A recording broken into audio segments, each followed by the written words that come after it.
Good afternoon, Michael Malice here, and let that be your welcome for the next hour. I am excited because we have perfect timing today. We have Dave Reaboi here, who is Senior VP at Security Studies Group. You are an expert on the Middle East, and basically there's a film coming out today called Blood Money that my buddy Mike Cernovich is behind. Right. And you talk heavily about how Qatar is influencing U.S. politics and things like that. So much of the focus has been on Putin, Russia, Right. which has been blown up over the weekend, and we'll get to that in a second. But what people don't seem to understand, and what they don't realize, and which you are an authority on, is how much other foreign governments interfere with our politics, and how much we do it with other countries as well. Yeah, absolutely. I mean, it's a game. I think I'd love to encourage everyone to go and see the film. You can see it at securitystudies.org or on YouTube. It drops today. It drops today. It just dropped, and it's doing great so far. I think it's a wonderful film. Very well made, and it's short, so it's in a half an hour you can be in and out, and you can sort of get the gist of what's going on. But it's a huge problem because, well, what I would love to get people when they walk away from the film kind of understanding is that every piece of, in an information war, every piece of information that they are given through the media or think tanks or politicians or something, that there's an intention behind it. If somebody's telling you a story, it doesn't have to be a negative intention or nefarious or anything, but people have agendas. Yeah. And almost every news article you read will have an agenda attached to it. And hopefully people will be, I mean, you can't really stop it because we do live in an open society. So the only thing you can do is get people to be kind of hip to the concept so they can look at it and they can say, okay, this is an anti-Saudi story. And it's written on purpose and it's slanted this way in order to make me believe, these couple of things, in order to make the Senate do these couple of things, and so on. And the film focuses on Qatar because they're really good at this shit. And I was thinking the other day about sort of what is a kind of mainstream opinion about the Middle East and about the Muslim world that kind of elite American opinion believes, right, that Qatar also doesn't believe. Like it's like an exact match. And I thought that was really interesting. Like there's just no deviation from the Qatari line, and there are many reasons for that. But it just shows how successful they can be when it comes to to influence in this country. Why Qatar? Why are they such a big deal? Yeah. Most people can find it on a map. I know exactly where it is, north of Brazil. It's very easy to find. But it's a small country. It's certainly not as wealthy as some of the other countries in that region, certainly not as antagonistic as, let's say, it was Iran or belligerent, not as unstable as, let's suppose, Egypt. What's the big deal? What's the stories? So, I mean, without going through the history, they're sort of on the side of Saudi Arabia and in the Arabian Gulf. Geographically. Yeah. And there's a historical relationship with the Wahhabis and the Saudi royal family. It's they're cousins and whatever. But that's not as important really as a few years ago they decided, hey, we've got this great product that we want to export. And that product wasn't oil or natural gas or whatever. It was Al Jazeera. And they were first out of the box with Al Jazeera, and it became a huge sensation. Bin Laden loved Al Jazeera. Al Jazeera was really antagonistic towards us over the course of its history. They were putting out Bin Laden videos. They were all, agitating for Islamists always. So around the time of late 2010, 2011, they started agitating for revolutions within their neighboring countries. So they wanted to topple Egypt, they wanted to topple Algeria and Saudi Arabia. Of what advantage would this be for them?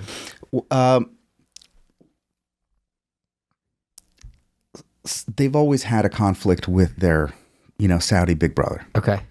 And this was a way that they were trying to, project power. Okay. They also have another issue, which is that only 12% of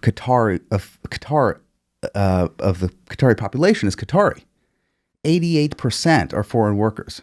Oh, wow. Which is a crazy number if you think about it. 7 out of 8. Yeah, it's insane. And they're not treated well. And we have one of my colleagues at securitystudies.org wrote a piece that I thought was really interesting. It's like, they're doing this to stave off internal revolution. I mean, another reason they're doing this. So, flash forward a bit, and you've got the Arab Spring, and you could make the case very easily that the Arab Spring was a Qatari Al Jazeera, influenced manufactured event. But it's portrayed here always as a social media manufactured event. Right. Spontaneous. Totally spontaneous. I mean, we even had Hillary Clinton testifying in front of Congress saying, and it's in blood money. I told him, you got to get this clip, which she said she was praising Al Jazeera, and she says it's real news. And I think those guys in the Obama administration were sitting there, and they were watching Al Jazeera, and they thought, wow, we can really have a chance to be on the side of the Arab street for once in our history. So let's support these revolutions, even though they're revolutions against countries that were our allies for decades. And the Obama administration did that. They wittingly or unwittingly, went and sort of started what could be called a kind of Cold War with our allies in the region, with Saudi Arabia, with Israel, with UAE. From following your Twitter, I know how you think, and the people you disagree with the most are the neocons. What is the worst thing about the neocons? I think the worst thing about the neocons is they're impervious to self-reflection and criticism. And I'm a recovering neocon, or an apostate. So maybe that kind of leads to being more, kind of upset with them for not waking up like I did after, specifically after the Iraq War, after they kept pushing the same bullshit after Libya and the Arab Spring and Syria and all this. So it's that they're still pushing the same talking points that they did in 2004 as if nothing had happened. The thing is, we have this idea when it comes to the media here that on our side is Israel, sometimes Saudi Arabia, sometimes Egypt a little bit, and everyone else hates us and are basically interchangeable. But this is, if you talk to anyone who knows anything about the region, a very naive and very kind of stupid approach to looking at things. And it's not that binary, nor did the lines fall that easily. Is that not correct? Right. Yeah, no, I think that's right. And because of the nature of, this is really changing. It's a really new Middle East now. And I think there's a forgotten element, which is that, nobody wants to give Trump or the kind of the new nationalist, the new global nationalist, whatever it is. Not really a movement, but it's a thing that's tangible. That's that's spanning Europe and Brazil and the United States, and you've got Brexit. Sure. You've even got Israel. Bibi fits right into that mold as well. And the press is so antagonistic towards that concept that I think what they're missing a huge thing, which is that this is also happening in the Muslim world. The same kind of thing. And Saudi Arabia is a really good example because they're kind of, nobody's really talking it through, but I think they're looking at these kind of movements and they're saying, hey, wait a minute, why can't we have, a positive nationalism as opposed to what the region used to have, which is, pan-Islamism, pan-Arabism, Baathism, all of these kind of horrible things. So for the first time, they look at us and they say, "Hey, Trump is kind of onto something, and these guys are onto something." And there's no reason why we can't have our kind of unique national identity and our cultural, our cultural mores, plus plus a little bit of Western reform eventually, and I think the media is missing it because they just hate it. They hate the concept of all of this. They would rather every country be, basically Brussels and Belgium. Yeah. But so if you go by country, what is the perception of the U.S. and the Middle East? Like, are any of these people our allies? Is it kind of like they say one thing in public, say another thing in private? Well, I went, I guess most recently I was in Egypt, and you would ask people from any, different, kind of strata of society, and say, how do you like Trump? Love Trump. We understand America first. We like America first because we want Egypt first. And it's something that you can understand very easily. Yeah. And I think that people see it maybe not on a philosophical level, but they definitely they can relate to, they can relate to nationalism. They can relate to the concept of love of one's own, because it's as old as time itself, and I think you have. I mean, a lot of time has passed since the days of, let's say, the early days of the Iraq War and big talk about civilizational conflicts and things like that. I think a lot of those people, and frankly, a lot of our people in the United States, we're like, okay, we're tired of this civilizational conflict talk. Because, at the end of the day, where is it getting us? Like, what do you do are we prepared to actually take on a civilizational conflict? What does that even look like? Right. With Islam. So, we've got to work on, some other shit. We've got to work on another way to solve our differences and figure out what we've got in common. So would you say that the view of the U.S. in the Middle East, broadly speaking, has actually improved in recent years as opposed to gotten worse? I think so. I think that's 100%. I mean, in places like Iran, it's improved with the it's always a question of is it the people or is it the ruling elite? Right. But I think it's yeah. I mean, I think it's definitely improved since Obama. Definitely. I mean, just for a number of reasons. I think that a lot of those people don't really buy the bullshit that you hear in the media about, that Trump is an Islamophobe and a racist and a white supremacist and a Hitler and right. and all this stuff. I think. Well, maybe Hitler's an endorsement for, this guy's another Hitler. Right. Well, that's always the trick with a lot of these guys. I mean, especially the Islamists. You have like Erdogan on one hand, right, saying, literally, he says Trump is Hitler. And then on the other hand, it's like, well, Hitler, I mean, Tuesday, Mondays and Wednesdays, Hitler's horrible, right. And then Tuesdays and Thursdays, you bake him a cake over there. But yeah, I mean, I think a lot of these people think that just the kind of the left wing talk is bullshit, and you see it on Twitter. I mean, it's amazing what you see on Twitter coming out of the Middle East in terms of their they don't appreciate the patronizing attitude of the left. Like, I mean, where do you see this? I mean, I see it on my Twitter. I've got a bunch of followers from the region, and we interact, and it's funny. I mean, it's funny to see a Saudi guy yelling at a hard left Jewish American tweeter on Twitter and saying you're a disgrace to your people. Oof.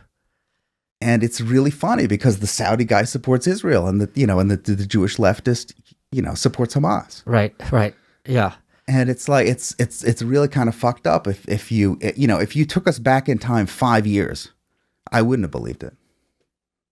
I wouldn't have believed that you'd have, you now have, Saudis and Emiratis and Egyptians talking about the Muslim Brotherhood in ways that would get you banned here from everything by SPLC.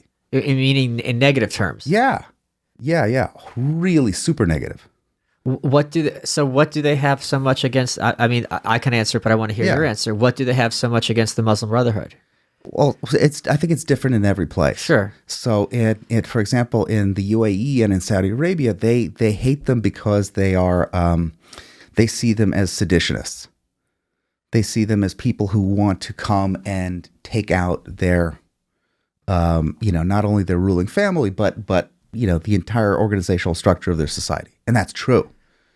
So it's like Antifa on steroids. Yeah, and in Egypt, they've had direct experience with the Brotherhood, so right.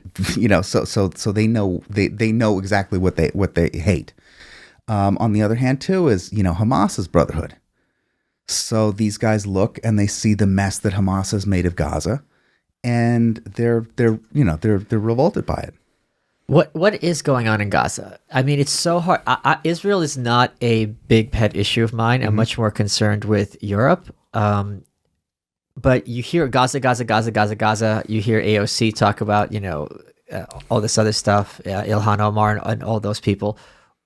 Can you, and in the U.S. just recently, Trump said he's going to recognize the Golan Heights. Yeah. Can you break that down for people? Sure. Gaza or Golan? Both. Both? Okay. So you have, is it worth getting into the 67 history and all that I stuff? think it is, because, I mean, that's where the argument is about. Right. It's like, is it worth getting into 1776? I mean, yeah, that's where really both sides are pointing to. Right. So, brief story is 1967. 5 or 6 Arab countries promised to destroy Israel, and they amassed at the border, and they said, we're going to finish you off for good. And everyone kind of had the understanding that was a thing that was going to happen. And so Israel smartly launched a surprise attack and was able to defeat these armies in 6 days, which is the 6-Day War. At the end of the 6 days, Israel was prepared to go into Damascus, into Cairo, into Beirut. They could have taken the whole thing. But why? How did a country that's as small as Israel take on 5 other nations and defeat them in 6 days? Well, they were smart. Okay, they used their high verbal IQ. Right, right. I mean, they pulled. I mean, there are fantastic books on it. Okay. On how they did these things, which was really, I mean, and in many ways, the entire world was shocked by this. So soon after the Holocaust, you had potential for another one, very real possibility throughout that whole summer. And I mean, the other lesson of the 6-Day War is in the lead up to the war, in the lead up to where there was a demilitarized zone that the UN was stationed at. The Egyptians said to the UN, get out of the demilitarized zone. We're rolling tanks in. The UN said, okay. Okay. Which is a great little reminder of how good, how much that shit's worth. Right. It's worth nothing. They said, okay, sure. And they pulled out, and the whole world just watched as, this very tough UN-sponsored ceasefire was, just totally, and then the Egyptians put on a, what do they call it? A blockade, a naval blockade around the south. So anyway, so the Israelis won, and they wound up with Gaza. I'm laughing because we got a good comment from the chat room. Okay, what's the chat room? Which is, I love getting actual high-level info from people in plaid and T-shirts. Well, I didn't know what you are welcome. I wanted to wear something to pop. You're right. Yeah, I agree. All right. See, I don't have access to the chat room. Maybe I should have brought the one thing. of the things I talk about in my forthcoming book is that the fact that government officials wear suits obscures the blood on their hands. because you don't think of this person as a mobster. Because same reason a mobster wears a suit. He's not a killer. He's got nice jewelry. He's got a tie. He's got a little a pocket square. This is a gentleman. No, he's a butcher. So yeah, clothing is very much often a cue to obscure barbarism. But go ahead. I didn't think about that. And now immediately I'm thinking of how they dress in the Middle East. Oh, of course. I mean, that's the biggest form. We talk about virtue signaling. This is the most basic form of signaling. Right. No. That's a great call. I can't wait to read your book. So, just signaling I'm a lesbian. What? This is what it's signaling? Yeah, you're signaling your lesbianism. Yeah. I drive a truck. Yeah. Sarah McLachlan, yeah. I'll see you, Lilith, there, boy. I know. So 6 Day War. I had that record. Okay, a lot of people did. She's very talented. So 6 Day War. Israel winds up in possession of Gaza and then the Golan Heights and the West Bank. So it's like, okay, so what do you do now? Right. And a lot of this specifically the West Bank and the Golan Heights, there are military reasons for why Israel needs to have it. Or at least, would suffer greatly if they gave it away. Golan Heights, specifically so. Everyone hates Assad today. Everyone understands that he's a butcher. I mean, even if you don't want intervention, I don't want intervention in Syria. But like nobody thinks he's a great guy. Yeah, Tulsi Gabbard, who was on The View, and Meghan McCain's like, "Are you an Assad apologist? Can't you just say he's the enemy of America?" She goes, "He's a horrible dictator. I say this freely." You know, it's this. I mean, no one is saying, "Hey, we should look at things from his point of view and agree with it." Right. Well, I think there are people who say that. Okay. Fair. But yeah, I mean, they're not mainstream people. Right.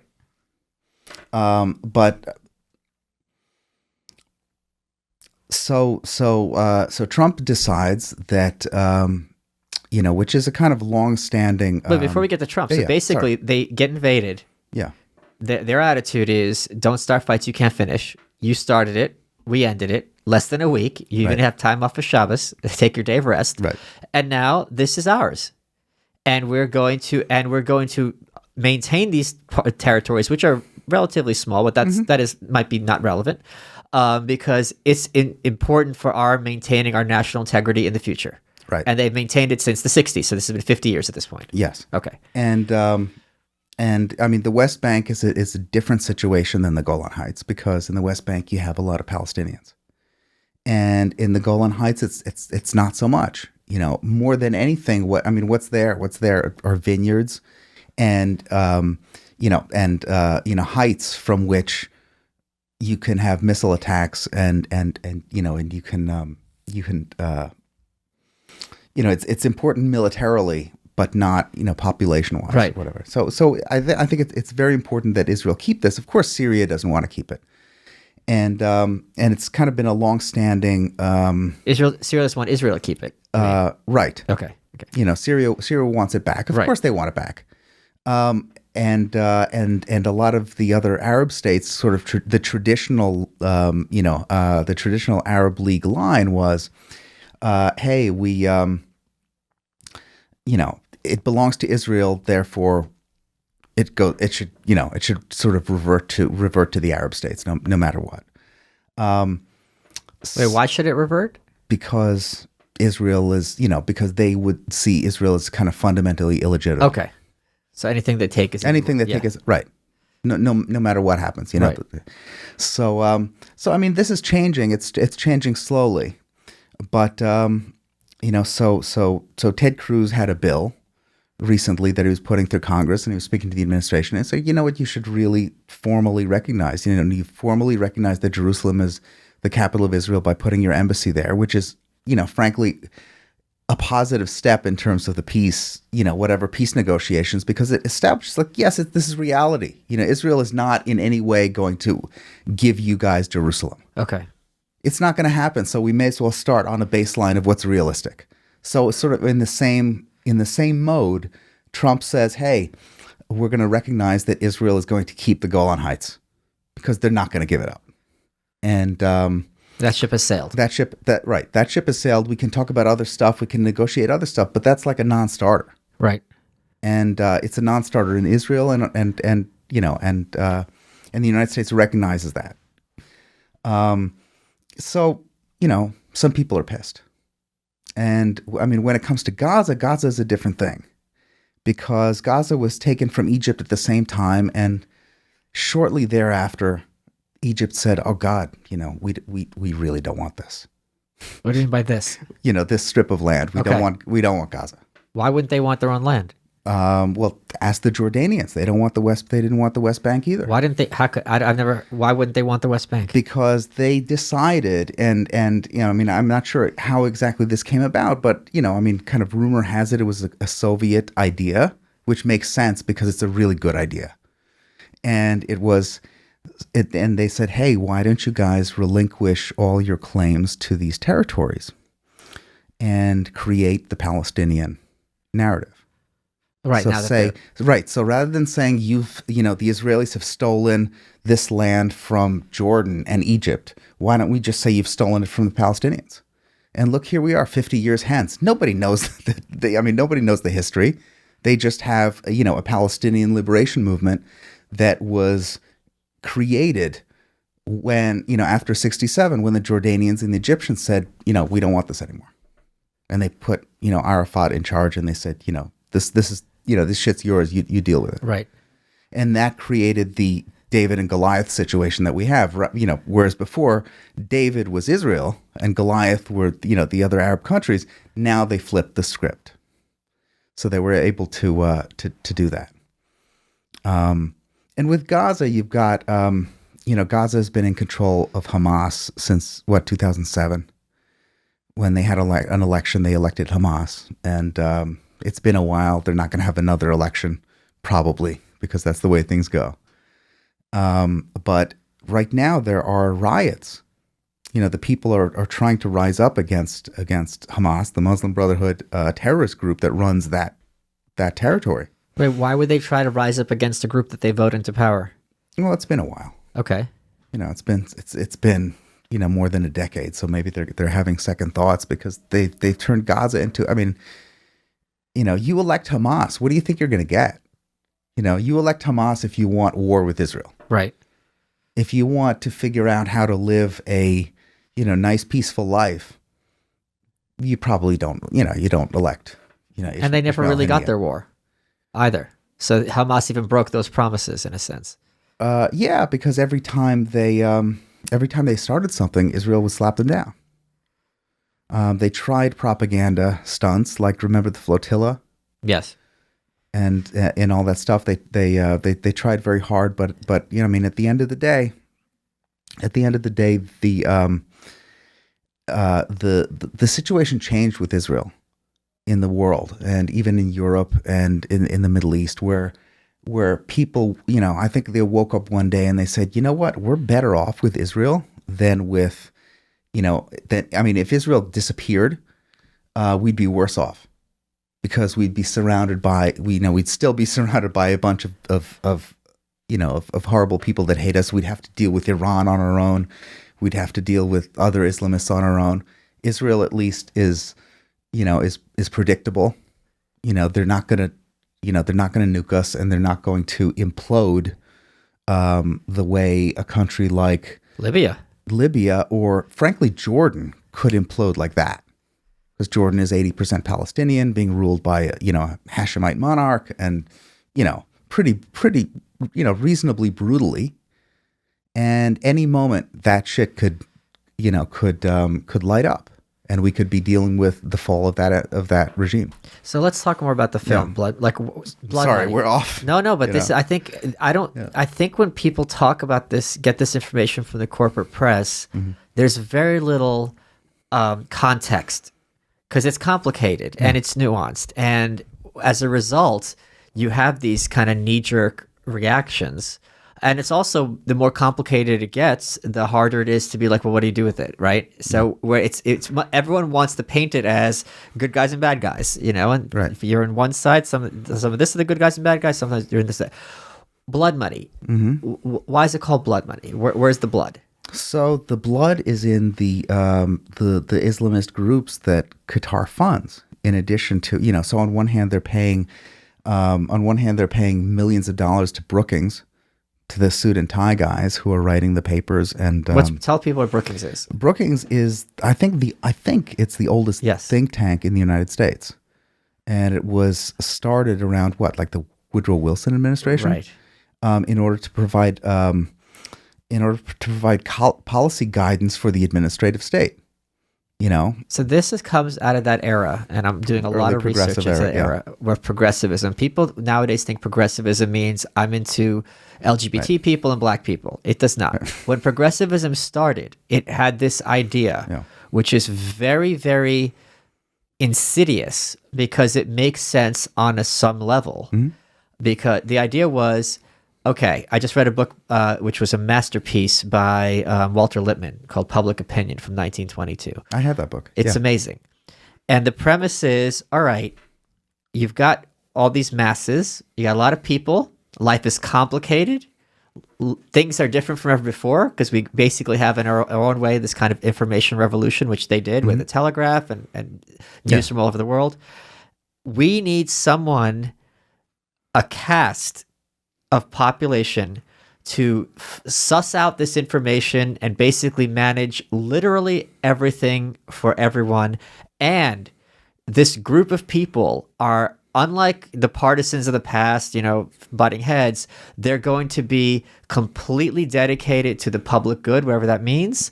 And they're going to be managers of our entire country, and the managers across countries are going to work together as well. Right. And this is going to be a scientific way to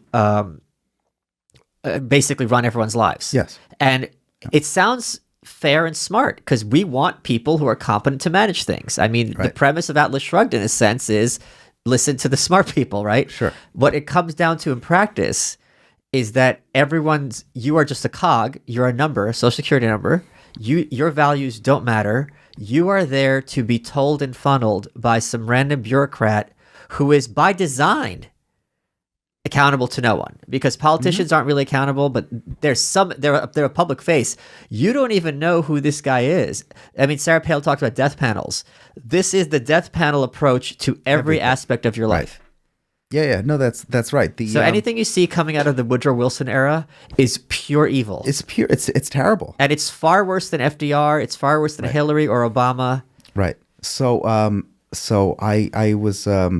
been affiliated with Claremont Institute for quite a number of years, and they've really done the best work on sort of the history of early progressivism in the administrative state and kind of the political philosophy implications, which are really interesting. And I think they knew it at the time. Like if you read early progressivism, it's amazing not to come away with the idea that this shit is really vapid. Yeah.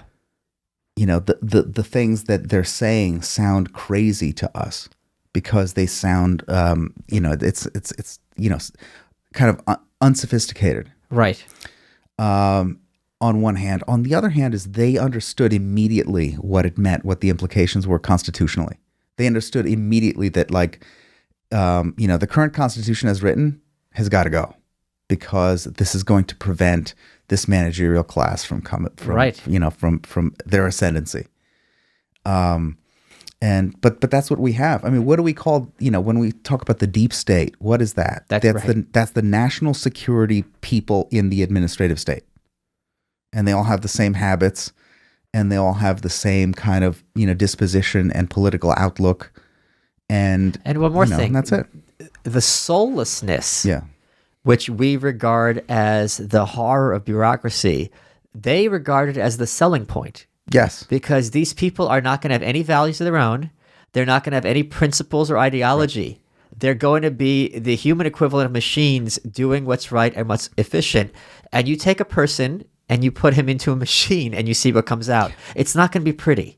Dude, remember? Did you see that? Did you see the story about Comey at the FBI? No. When he would send messages through his choice of shirt, like he wore a blue shirt one day and he wore a white shirt, and some days he dressed like a lesbian. Yeah. So it rippled through like the FBI community. I mean, there are people who were there who talk about this.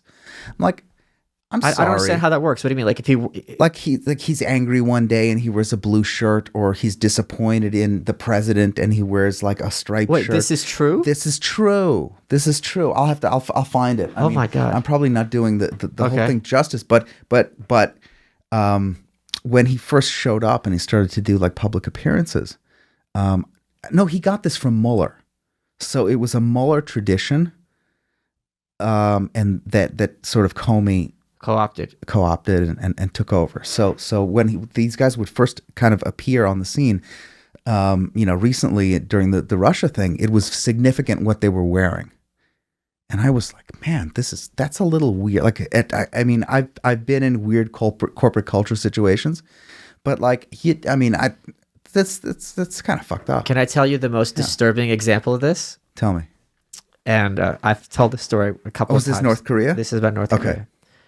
When I was doing my book on North Korea, dear reader, everything that they said in their propaganda, I looked at Western sources to see what they're referencing. And a lot of the stories just had no reference in reality. They're just complete made up. Okay. But as you get to more and more contemporary times, as the information is harder and harder to keep from the population, they have to address the outside world.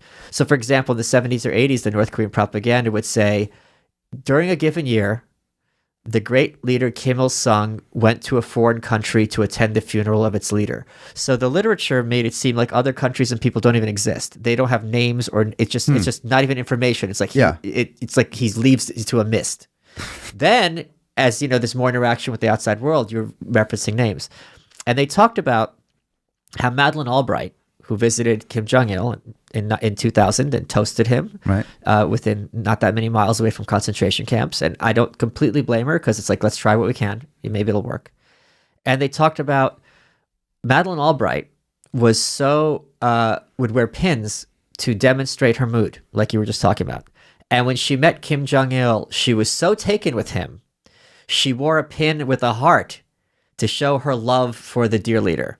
And I'm like, all right, let's get to the bottom of this. Not only did Bitch write a book called Read My Pins, where she talks about all the pins she wore in different countries to demonstrate her opinion at the time. When she met with Saddam, I think she had like, see no evil, hear no evil, speak no evil. I found the photo of her in Pyongyang walking behind Kim Jong-il, and her pin was of 2 interlocked hearts. And I was like, holy shit. It was absolutely mind-blowing. You can find the photo online.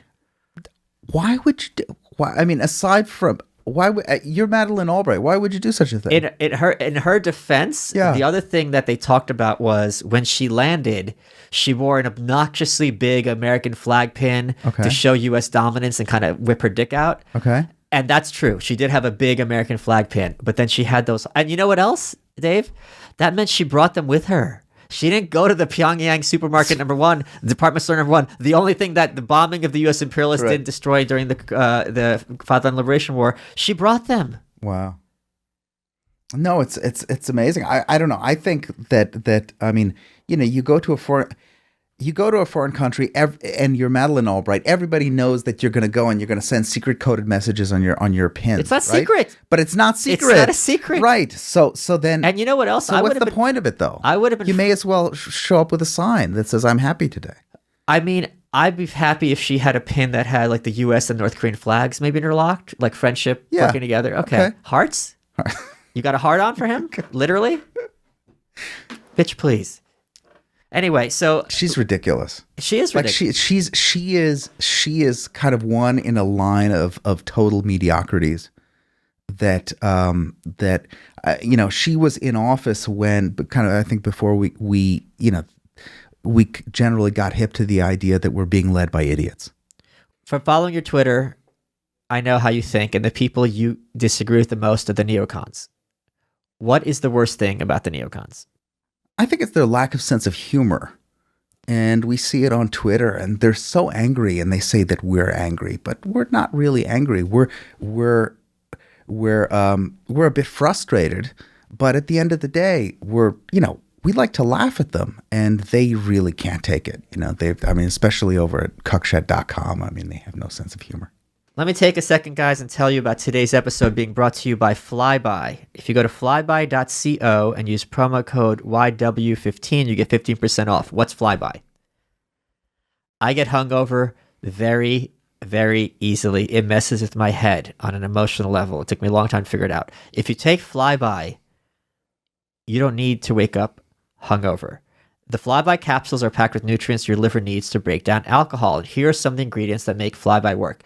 They've got DHM. I don't know what that is. They do. It's found in the Japanese raisin tree, which boosts the liver's ability to process alcohol. NAC prevents oxidative stress and helps the liver process toxins. And then prickly pear counters alcohol inflammation in your liver, and milk thistle prevents liver damage. It's also loaded with vitamins, amino acids, everything you need to prevent hangovers. If you go to flybuy.co and use promo code YW15, you will get 15% off. You're going to wake up the next day after drinking and you're going to say, "You're welcome." And I'll say thank you because guess what? I'm drunk. Let's get back to it. Who do you think gets it on the foreign relations scale and stage, and who doesn't? Look, it's a good question. You mean of people outside government, of people, or even in government? Like when you see who are the people who are on TV or just who are who have press releases written about them, who are like, all right, this person has a fundamental understanding, and who is just like, okay, this is someone who went to college, read a textbook, and is oblivious to reality. I'm gonna plead the fifth. What do you mean? No, I think there are people outside government that the people that are in my orbit, I think, get it. What about politicians? But politicians? Okay, well, look, I think that I'm a Bolton fan for a long time. I think that he gets a really bad rap from the Trump supporter nationalist here we go. Okay, community. Let me hear your case for Bolton, then we're going to get ugly. Okay, all right. No, I think he's blamed for Iraq when he was really tangential. Okay. To the whole thing. If you're going to blame people for, if we're going to talk about Iraq, you got to talk about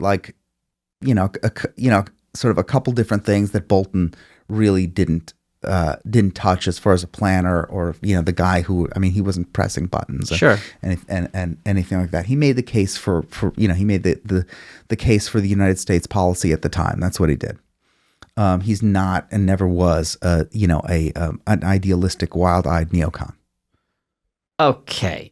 What's your view? I was on Kennedy's show when he was announced as Trump's national security advisor. Yeah, it's getting red, getting angry. Okay. He had written a piece, and I want you to explain this from your point of view, if you agree with this or not. He had written a piece for the Wall Street Journal where he said, if the U.S., the big people ask me a lot about North Korea and Pyongyang, and I know that's not your field of expertise, nor do you need to be for what I'm about to say. Yeah. And they're like, oh, they're going to nuke the U.S. They're going to nuke the U.S. And a point I always say is, let's pretend they didn't have nukes. Seoul is like walking distance, right? You're telling me that Seoul, which is millions of people, skyscrapers, electricity, Seoul getting hit by missiles, regular missiles, it would look like Independence Day times 100. It would be a nightmare of all nightmares. So the nukes, in a sense, are secondary, number one. Number two is if they were going to nuke someone, they're going to nuke Seoul because they know they can hit Seoul or Tokyo. We are really distant on that list. If they know they've got one shot, Guam is not going to be that shot. No offense to people in Guam, but if you're going to take that big shot against the U.S., it's going to be something that's strategic importance. Again, not to denigrate people in Guam. And Bolton had written a piece for the Wall Street Journal before he joined the Trump team where he said, if we decide that North Korea is a threat, we have absolutely the right to unilaterally attack them first and not even ask for Seoul's permission or give them a heads up. And I think that is a very weird way to be an ally toward the people who are actually going to take the bullet. Yeah, I understand what he's saying. I would say, I'm not advocating that, but at the end of the day, all he's saying is that that we're going to do what we need to do. If we decide that it's in our interest, we're going to do it. We're not, that's the way I read that. Right, but that's the neocon position. That is the textbook neocon position that we're going to do whatever the fuck we want. And if you don't like it, and you're the one who's going to have you're going to get the victims. That's too bad. Yeah, but I mean, at the end of the day, isn't that really everybody's position when push comes to shove? But only some people will admit to it. Yeah, but I don't know that if you're talking, like, for example, right now, you don't think it's helpful diplomatically. I don't think it's helpful diplomatically, Okay, especially that's a different thing, and especially internationally. Yeah. And I would want your opinion. Yeah. If there is an argument to be made that we're this warmonger country who throws our weight around, and there's something to be said for that. If you have the Wall Street Journal and the guy who's the advisor being like, yeah, fuck you. Not only is that our position, I'm going to boast about it. I think that is very, I'm going to use the word intentionally, problematic. Yeah, I mean, I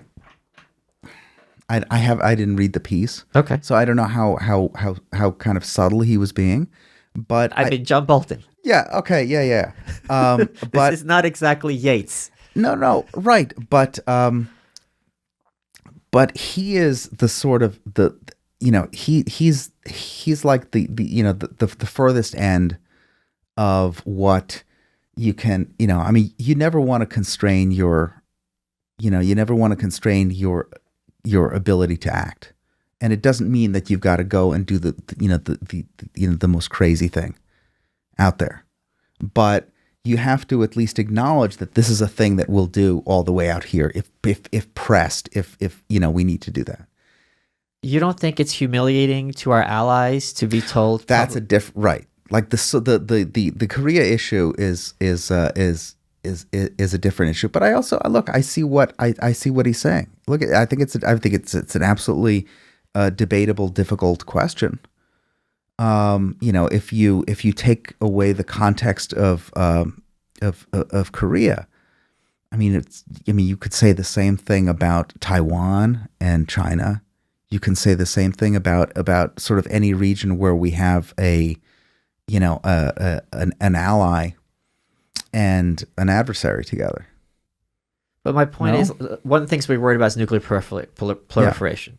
Yeah. And one of the things I mentioned in the book is every president goes on TV and says, when it comes to this country, all options are on the table. Right.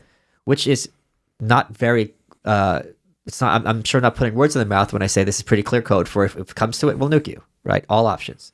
That's how it's perceived, and understandably so. This is going to be very much encouraging countries to nuke up.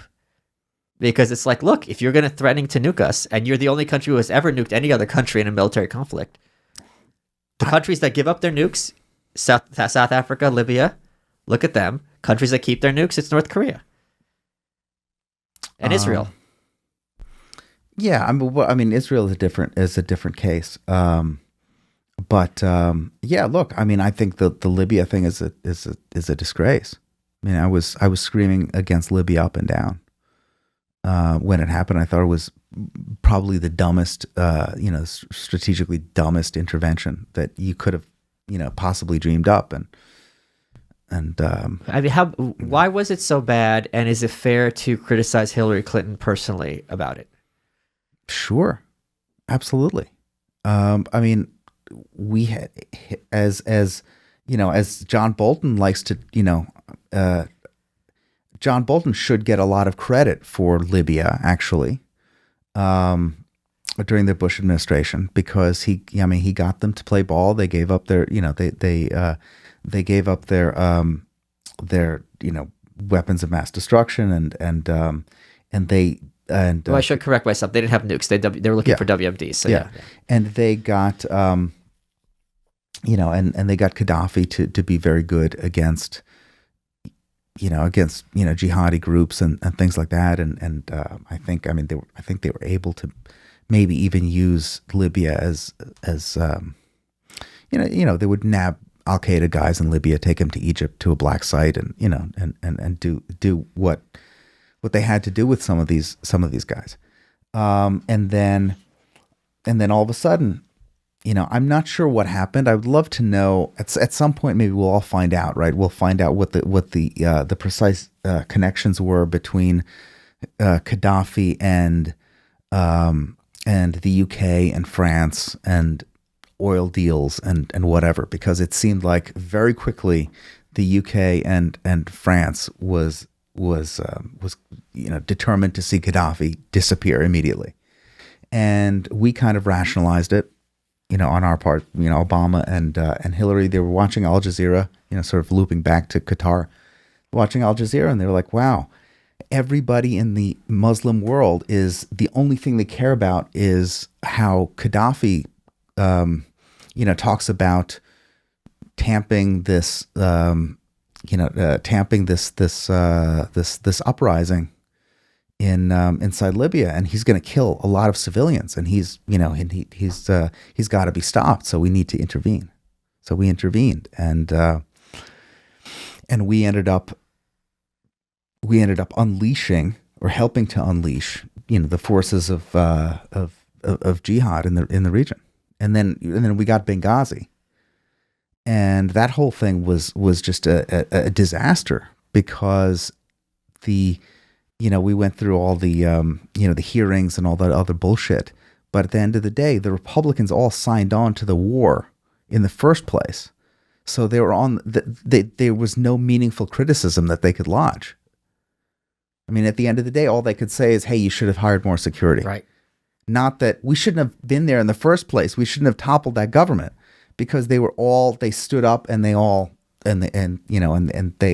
reading the Weekly Standard, and the Weekly Standard was writing such unbelievable bullshit. It's amazing. It's worth going back and reading their lead up, their prelude to Libya pieces. Because explain to people who the Weekly Standard was. Most of your viewers will not know. Yeah. The Weekly Standard is a late magazine that had featured some really great writing at times by some really wonderful contributors and a lot of friends of mine. But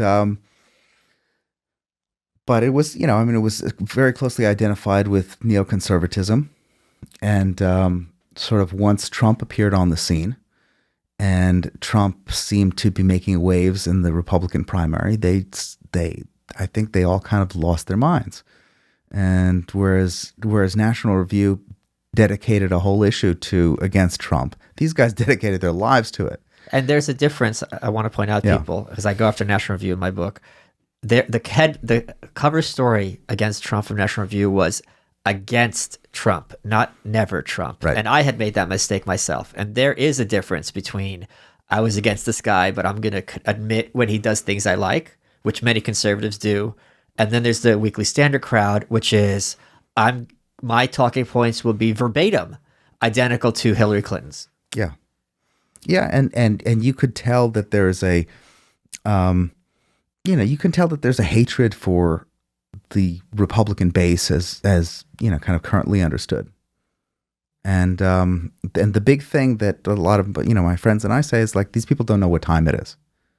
These people think that it's 2004. They're still pushing the same talking points. Right. And that's it. So would you say on that all their issues. As a whole, they're all soy boy beta cucks? Mostly, yeah. In those words. Yeah, I would say. I mean, there's a lot of Kurt Schlichter. I love him. And Kurt's been on this show. Yeah, great friend of mine. And Ace of Spades are just so. Who does not follow me, David Burge? No, that's not. I think of Iowa Hawk Blog. You're thinking of Iowa Hawk. Yeah. He doesn't follow you? Iowa Hawk Blog does not follow. He's a good and guy. you know who He's a just good blocked me is your boy Gorka. Really? Why? I don't know. We were friendly. We've emailed. And then all of a sudden block. I think he may have been pissed that I was cracking jokes about the New Zealand shooting. I don't know, but I can only speculate. What are you joking about? I had to. Well, I'm not gonna hall monitor you. No, but I'm curious. I think I'm trying to say. I don't know why. Okay. I have never blocked someone I'm friendly with. I don't even think I've ever unfollowed someone I'm friendly with. I know. Worst thing is a mute. Worst is a mute. Worst. Because that's pretty aggressive. Yeah. One of the jokes I had, I said, because people are saying too soon. I said, it's too soon to make jokes about New Zealand, but I just received word that Kate Spade is now in play. That's funny. It's funny. That's funny. It's funny, yeah. I mean, there were a lot of jokes. A couple people were like, "Hey, it's really poor form to go after John McCain while the funeral's still going on." Yeah. It's like, how long is it now? So that makes me sad. That makes me okay. I'll talk to him. Okay, I'm just confused. What is the worst thing about the neocons? I think the worst thing about the neocons is their haircuts. I mean, and their ironic, silly kind of postmodern bullshit facial hair. The sweaters, the old lady glasses that are not even supposed to look good when they're when just purposely unstylish, and the hanging around the coffee shops, and it's just, I mean, they come and they invade a neighborhood, they just completely destroy it. So that's just I mean, I think they deserve all of the that anger that's directed towards them. Let me take a minute to talk about the Free State Project. I love the Free State Project. If you go to fsp.org/join, you can learn more about it. What is the Free State Project? It's a group of people who have committed to move to New Hampshire, a small state, where they can live and practice the principles of liberty. It was founded in 2001. Already 4,300 people have moved already. Every city in New Hampshire, you're going to have a community of people who share your values. Former FSP President Matt Phillips, my buddy, described living in New Hampshire this way. You have to go home where maybe you don't know any other libertarians. But when you come to New Hampshire, you get that same feeling as being at a big convention, but that's just an average Wednesday. They've got, listen, I'm talking from experience. I've been at PorkFest, which they sponsor. They've got the freak show libertarians, that's what you like. They've also got the entrepreneurs and the weirdos and the sane people, whatever you want. These are people who share your values, who are interested in what you're interested in. You have an instant community. New Hampshire has so much going for it. It's the third safest state for violent crime. Number 1 for lowest crime rate, lowest homicide rate, constitutional carry, no sales tax, no helmet law, no seatbelt law. They're one step away from suitcase nukes privatized, which I'm on the fence about because I'm a moderate like Dave Smith. If you go to fsp.org/join, you owe it to yourself to learn more about these principles. HESHISocks.com, promo code WELCOME30, you get 30% off. Why do I love Heshi? At this point, you could probably tell me. They've been a sponsor since the beginning. I love my Heshi socks. I wear them around the house. You can wear them to work. I don't got to go into an office.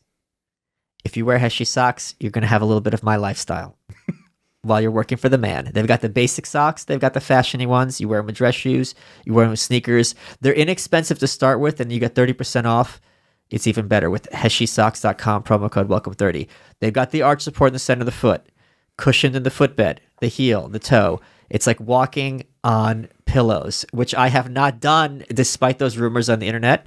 They're made with high-end Pima cotton, which are breathable and absorbent if your feet sweat, antimicrobial, kills the bacteria, keeps your feet from stinking. They're basically trying to get you laid. Man, that sounds like fun. If you go to HeshiSocks.com, HESHI socks.com, promo code WELCOME30, just take a look at what they have.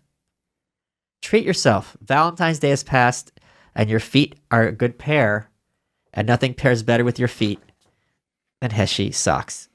Now let's get back to it. Yeah, but no, I mean, it's weird because... about Schlichter. So about Schlichter and Ace of Spades, which is a blog that everybody should be reading. I think he's the best.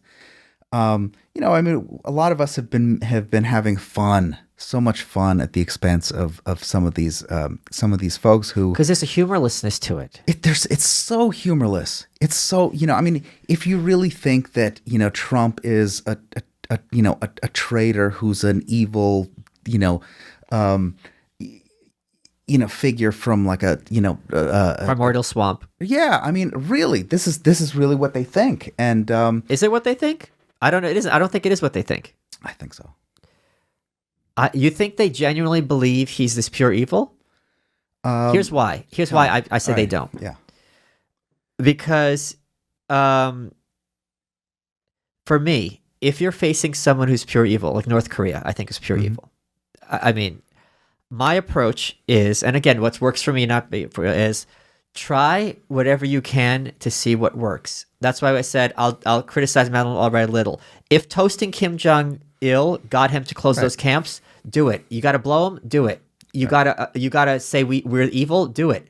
The goal is save these people, get them food, stop the starving children, stop the concentration camps, right? Right. So if Trump is this pure evil, they have a moral duty to try different strategies to stop this, because at a certain point, this isn't like, Obama's a Muslim, blah, blah, blah. It's like, no. This is an existential threat to America.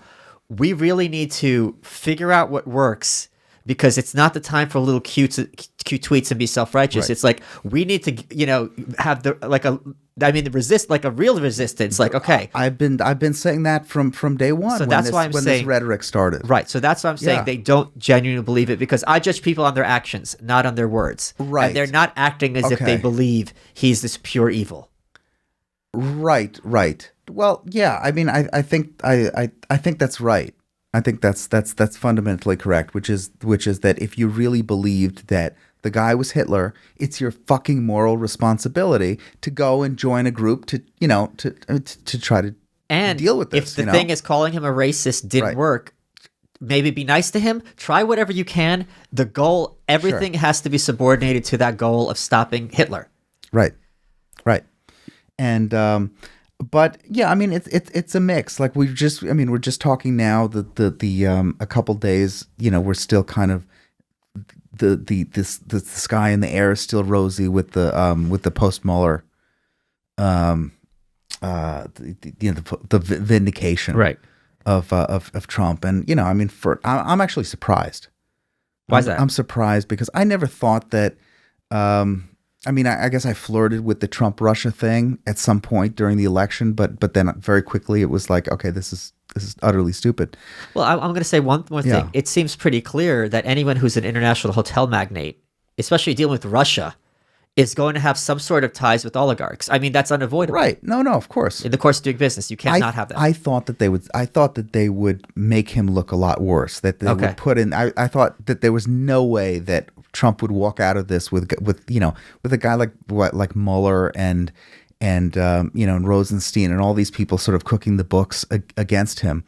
The idea that he's able to walk out with his head held high, to me is frankly surprising. Right. Because these guys are extremely underhanded, and as a lot of people have been saying, Mueller knew there was no collusion almost immediately, and yet he kept this dragging out. He kept it going through the midterms. And why do you think he kept it dragging out? I think because wrong color shirt.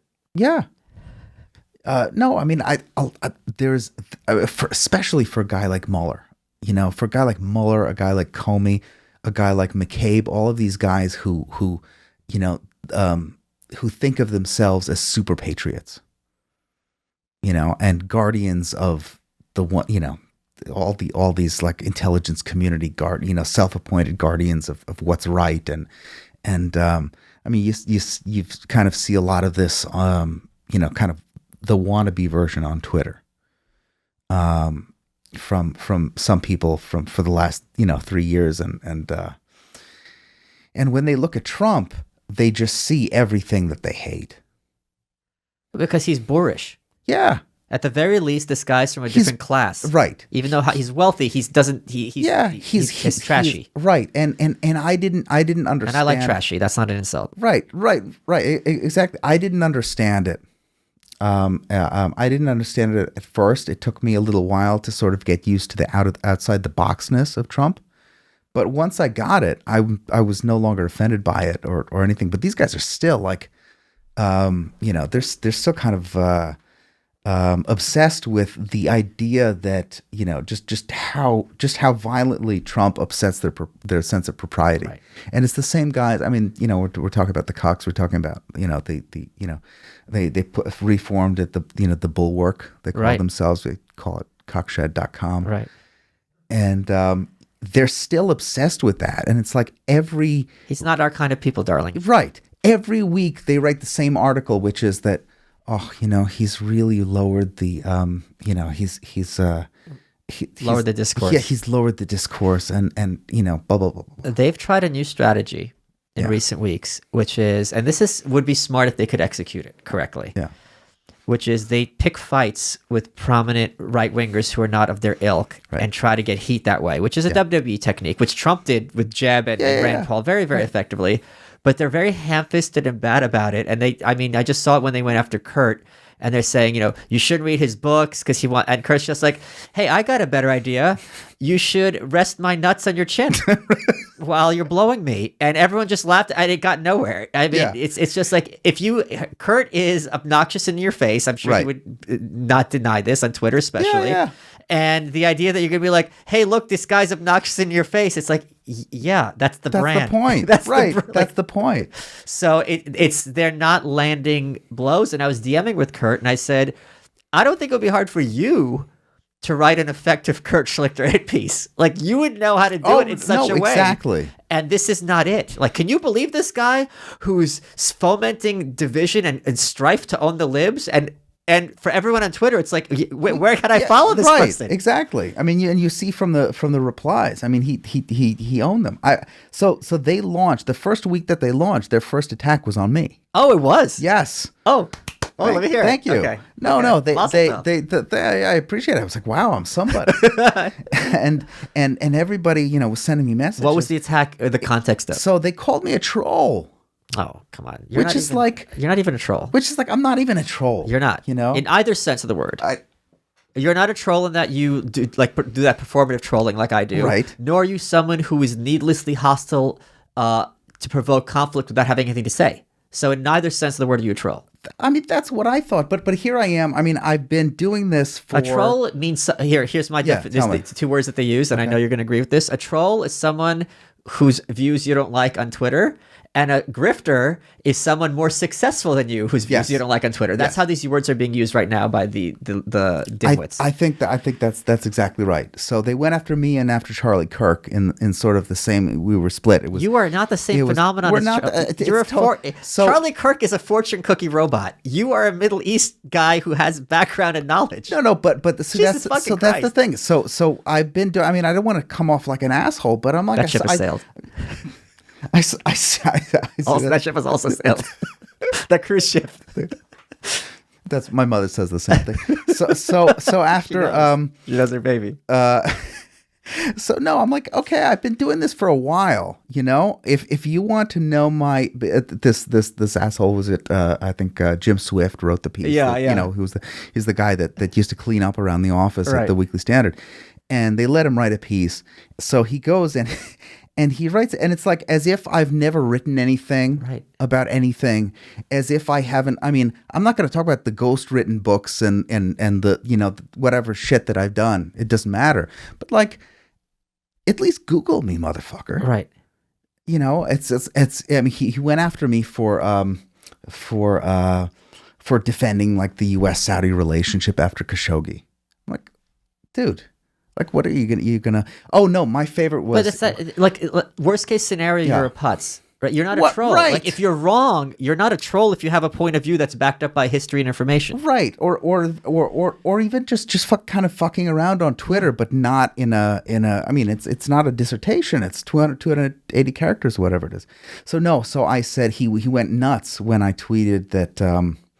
I guess it became part of my Oppa file. I said that Alex Jones was as much as a journalist as Jamal Khashoggi was. And he thought that was a real big endorsement of Alex Jones. Everybody, because Alex Jones is them, and therefore anyone who says anything positive about them is also them. Like if you say, I don't think Alex Jones should be banned from Twitter, therefore you think 9/11 didn't happen. Yes. QED. Right. Exactly. No, and that's and I made another comment like that because I don't believe in deplatforming. I think that's that's one of the big issues of our time is the free speech issue. I can't think of anything really bigger. Yeah, all next week's episode is going to be all about that. Me and Will are going to be going at it. Who? Chamberlain? Will Chamberlain, yeah. Oh, he's great. Well, we're going to see. Excellent. We'll put that to the test. Yeah. All right. We get along very well, so that's why I could get heated and fun. Oh, really? Okay, great. Okay. Can I vape? Of course. Well, we're running out of time. Okay. So it's time for our last question. Well, why don't you show the camera the what it says on your vape? This is not a reference to one of my formerly favorite shows. This is just the brand. It's the drag brand. Dave, Yes.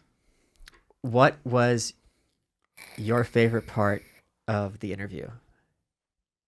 All right. You do this. What was my favorite part of the interview? Um, when the lights changed, I thought that was really kind of interesting. You are welcome.